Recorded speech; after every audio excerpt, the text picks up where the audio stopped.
जी अस्सलाम वालेकुम, मैं हूं रऊफ़ क्लास और मेरे साथ आमिर मतीन साहब मौजूद हैं। पहले तो दोस्तों को कहना था जिन्होंने चैनल को सब्सक्राइब नहीं किया चैनल को सब्सक्राइब करें। आमिर भाई, आज आपके पास कोई 2-3 बड़ी बम शल खबरें हैं, मैं शेयर नहीं करता क्योंकि आपके पास कोई एक्सक्लूसिव स्टोरीज़ हैं कि कोई काम जो है ना ज़रा थोड़ा तपने वाला है, कुछ पकड़ धक्कड़ मार धार। तो आप ही थोड़ा सा व्यूअर्स को बताएं क्या जी होने वाला है। क्लास साहब, बहुत ज़्यादा एकदम आप समझ लें कि एहतसाब का जो प्रोसेस है उसको फास्टर गियर में डाला जा रहा है। ये जो पहले तासुर था कि जनाब डील हो रही है और कानून की तरमीमें जो आ रही हैं उसको नरम करेंगे, नरम वरम बिल्कुल नहीं हो रही। ये पिछले हफ्ते में ये बड़ी हाई लेवल की मीटिंग गई हुई है और उसके अंदर भाग दौड़ के अंदर हमारे भाई लोगों का बहुत बड़ा उसके अंदर रोल है और बड़े बड़े लोगों को बुला के क्लियर कर दिया गया है कि जनाब 2 माह के अंदर इत्तफाकन अदालत की तरफ जो से भी अकाउंटेबिलिटी जार हैं उनका कह रहे हैं, उनको बुलाया अकाउंटेबिलिटी जार। ज़ार्स को बुलाया गया और उनको बताया गया। उन्होंने कहा जनाब के हमारे प्रॉब्लम जो हैं वो ये जो स्टेज और इस्तग़ाथ से उनका जनाब ये बिल्कुल कोऑर्डिनेशन होगी और ये तफ्तीशों के अंदर और प्रोसिक्यूशन के अंदर जो मसाइल हैं वो भी ठीक किए जाएंगे।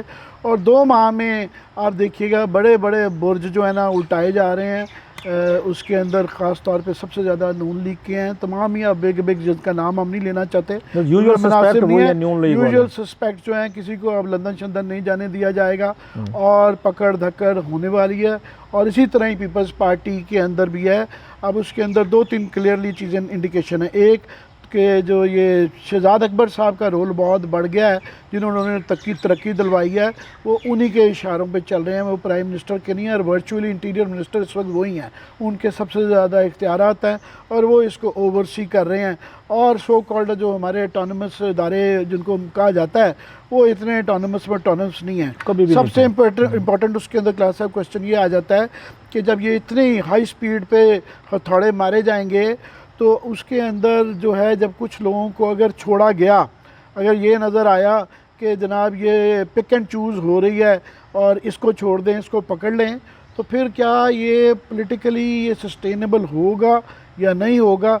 फ़िलहाल वहाँ पे ये है कि जनाब इस चीज़ की परवाह नहीं की जाएगी और ये रियासत का मसला है और ये गवर्नमेंट का मसला नहीं है, तो इसलिए इसको बिल्कुल हथौड़ा मारने की तैयारी हो चुकी हुई है। और ये 2 माह के अंदर जो है ना ये डिसाइड किया गया है कि इसको करना है। एक और ख़बर भी है पर मैं चाह रहा हूँ इस पर पहले आप अपना तबसरा दे दें। और भी 2-3 चीज़ें बड़ी अहम खबर है आपकी, बड़ी क्रेडिबल स्टोरीज होती हैं। पहले भी 92 में कई बड़ी बड़ी खबरें आपने दी। लोग पहले जब गिरफ़्तार होने लगते थे उससे पहले मेरा ख्याल है आप ही बम फोड़ते थे कि फ़लाँ फ़लाँ साहब जो है ना वो पकड़े जाएंगे, और वो बाकी पकड़े भी गए थे। बड़ी क्रेडिबल स्टोरीज एनर्जीज़ की या नायब की।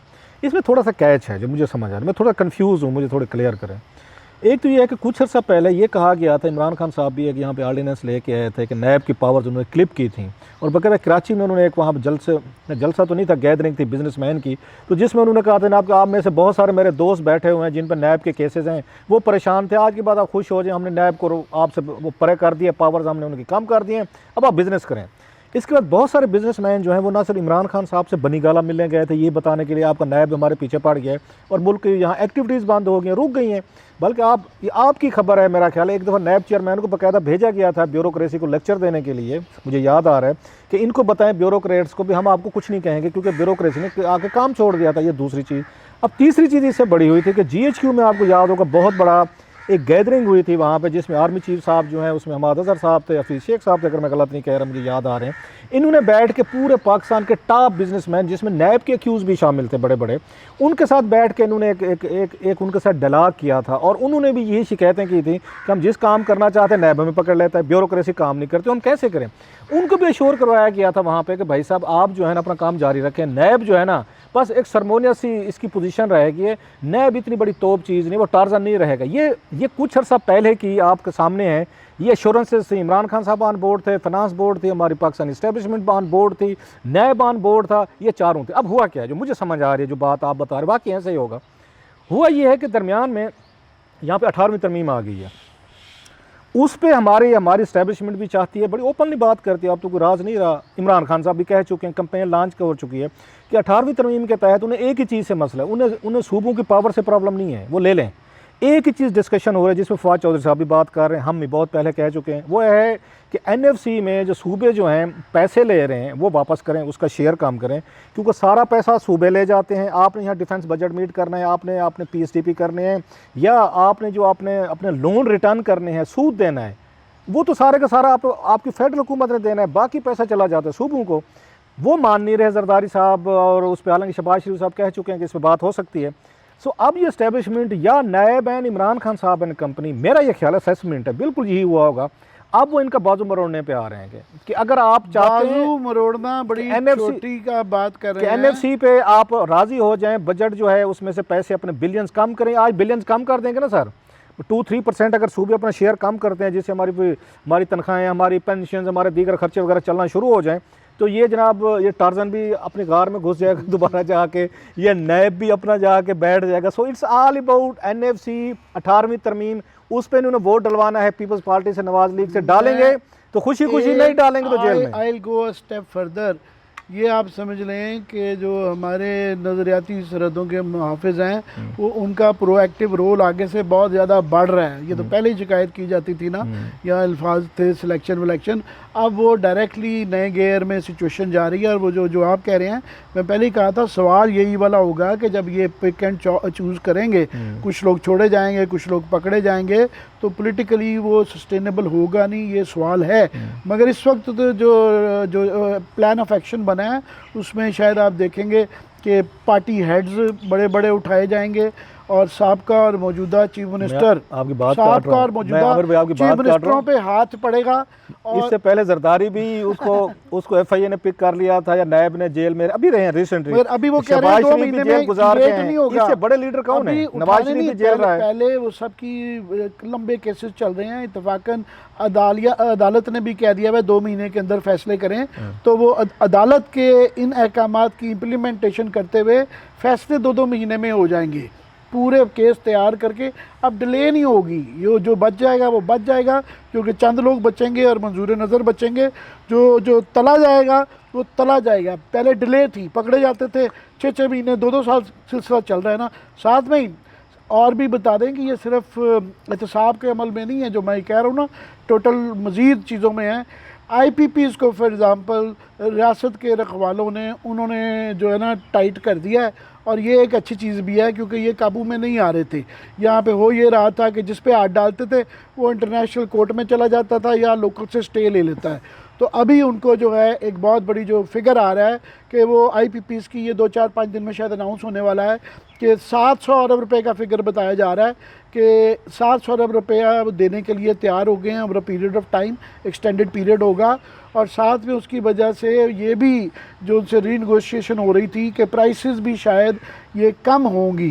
तो ये बिजली की जो फर्नेस ऑयल के थ्रू ख़ास तौर पर ये जो थर्मल प्लांट्स हैं इनके कम होंगे, तो उनको भी टाइट किया गया है, क्योंकि इंटरनेशनल कोर्ट ऑफ जस्टिस के अंदर अगर करप्शन का पैसा हो तो वो केस नहीं लेते। तो उनको ये बता दिया गया है कि पहले ये जो वो ब्लैकमेल करते थे कि हम इंटरनेशनल कोर्ट में चलेंगे, तो उनको ये कहा है कि या तैयार हो जाएं या फिर आप भी अंदर जाएंगे, तो वो मान गए हैं। तो ये भी एक, बाकी चीज़ों के ऊपर भी आप प्रोएक्टिव जो है ना, नेक्स्ट गियर में रियासत जा रही है। मैं गवर्नमेंट की बात नहीं कर रहा, मैं रियासत की बात कर रहा हूँ कि रियासत ने अब जो है अपना एक मोमेंटम पकड़ लिया है और वो बहुत ज़्यादा फास्ट गियर में जा चुकी है। बड़ी अहम आपने ये खबर मेरा कल ब्रेक किया, अगर 700 बिलियन रुपीस तक वो वापस करने को तैयार हैं, और बिजली के रेट्स हमें बताया भी नहीं क्या था। मैं फिगर ऊपर नीचे राउंड करके बता रहा हूँ। मैं एक और स्टोरी देख रहा था, बड़े क्रेडिबल वो भी रिपोर्टर हैं, जर्नलिस्ट हैं, मुश्ताक घुमन साहब, इसी मसले पे उनकी स्टोरी थोड़ी सी डिफरेंट थी। 2-4 रोज़ पहले मैं पढ़ा था बिजनेस रिकॉर्डर में। वो ये कहते हैं कि IPPs जो हैं वो बिल्कुल इस पर झुकने को तैयार नहीं है, they are not ready to compromise. वो कहते हैं जनाब कि आपने हमें बदनाम भी किया, और हमारी जो भी आपके साथ वो डील्स निगोशिएशन वगैरह थे वो ठीक चल रहे थे, लिहाजा वो कहते हैं अगर आपने हमें तंग किया तो हम इंटरनेशनल आर्बिट्रेशन में चले जाएंगे, क्योंकि ऑलरेडी पता है पाकिस्तान का पुअर रिकॉर्ड है एट इंटरनेशनल। सो उन्होंने हुकूमत को उल्टा धमकी दी है जी, अगर आपने हमें तंग करने की कोशिश की तो हमारे पास ऑलरेडी रूट्स हैं, हम उसको यूज़ कर सकते हैं। ठीक है, खबर उनकी ठीक है, मगर वो जब तक था, जब भाई लोग जब तक इसके बीच में नहीं घुसे हुए थे, वो जो बात कर रहे थे ना, जो ब्यूरोक्रेट, वो पार्टनर्स इन क्राइम थे, तो यही पुराना तरीका था, उनके सामने फाइलें खोल के रख दिए हैं कि जो पैसे बनाए गए हैं और जो डील्स है, तो इंटरनेशनल कोर्ट ऑफ जस्टिस में वंस अगर वो क्राइम हुआ हो और कारके में corruption हुआ हो, है। कारके का ही ये केस कुछ को हुआ है। रीड्यू किया जा रहा है। कारके में आपने जो खबर दी थी वो बिल्कुल परफेक्ट करके सिस्टम कर दिया गया है। वहाँ से ही फिर कारके के बाद से ही ये सिलसिला एक ये वाली हार है कि एनर्जी के अंदर जो है शायद इसके अंदर लोगों को ये रिलीफ मिले। मगर ये मैं ज़रूर कह दूं कि एनर्जी का हम ये कहते रहते हैं, ये असद उमर साहब ने रिसेंटली बहुत बड़ा क्रेडिट लिया कि जनाब हमारी 23,000 मेगावाट मिल गई। आपका मगर इस ट्वीट पढ़ा था मैं। वक्त सूरत हाल ये है कि 30,000 मेगावाट की हमारी कैपेसिटी है। हमारी एवरेज इस्तेमाल जो है ना 16-17 हज़ार मेगावाट है। इसका मतलब है 50% जो है हम इस्तेमाल नहीं कर रहे हैं जिसकी कैपेसिटी चार्जेस दे रहे हैं। सो ये भी कि जी ज़्यादा कैपेसिटी रखना और कम इस्तेमाल करना कोई बहुत बड़ी बात नहीं होती है। अभी भी इस गवर्नमेंट ने भी जो है कोई इतना बड़ा ट्रांसमिशन के अंदर उन चीज़ों के अंदर मसले का हल नहीं किया गया, तो अभी वो मसले अपनी जगह हैं। बड़ा सवाल इसमें ये आएगा कि आया नदीम बाबर और ये जो ट्रॉयका इस वक्त चल रहा है जिनकी वजह से 7 बहरान है, इनका कुछ हो रहा है या नहीं हो रहा, ये खबर शायद अगले सेगमेंट में आपको चलें। ये फिर मेरा ख्याल है आमिर भाई आपके पास कि पावर और एनर्जी पे बड़ी खबरें होती हैं। बहरहाल तो ये था आज का हमारा ये शो। आमिर साहब के पास खबरें होती हैं, आने वाले दिनों में मज़ीद आपके साथ शेयर करते रहेंगे।